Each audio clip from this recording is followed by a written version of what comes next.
नमस्ते। आज चाहिँ साउनको 15 गते विशेष त आज खिर खाने दिन हो नेपालीहरूको। त्यसमा पनि मेरो फेरि जन्मदिन परेको छ। सो मैले खासै जन्मदिन कहिले मनाएको चाहिँ थिएन।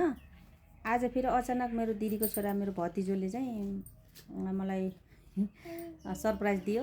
नानी लिन स्कुल गएको थिएँ, आउँदाखेरि चाहिँ केक ल्याएर राखेर रहेछ घरमा आउँछु भन्दाखेरि केक ल्याएर ट्याक्क मलाई सरप्राइज दियो, केक काट्दियो अनि यस्तो देख्नु भएको छ, यो मुखभरि लगाइदियो। त्यो भिडियो चाहिँ बनाउन पाइएन। अब एक्कासी म आउँदै ढोकामै भिडियो खिच्ने चाहिँ कुरो भएन।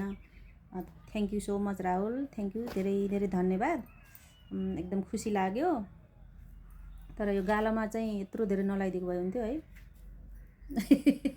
जेस रमाइलो भयो। मेरो आमा सँगै हुनुहुन्छ, मेरो आमा, दिदी अनि दिदीको छोराछोरी अनि मेरो नानी राहुल, यति मात्रै भएर हामी चाहिँ केक खायौँ।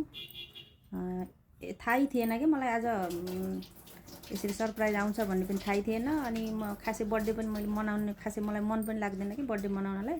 त्यही भएर मैले कहिले मनाएको पनि छैन, त्यस्तो केही सोचेको पनि थिएन। एक्कासी सरप्राइज रूपमा मनाइदियो राहुलले।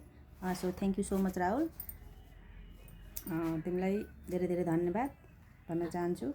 अनि मलाई जन्मदिनको शुभकामना दिनुहुने सम्पूर्ण मेरो शुभचिन्तकहरू, मेरो आफन्तहरू, मेरो नातेदार, मेरो दाजुभाइ, दिदीबहिनी, मेरो बुहारी, भाउजू सबैजना धेरैले मलाई विस गर्नुभएको छ।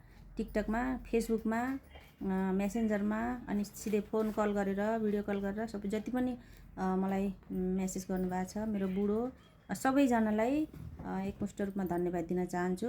विशेष गरी म राहुललाई धेरै धेरै धन्यवाद दिन चाहन्छु। Rahul, thank you so much, all of you. Happy birthday!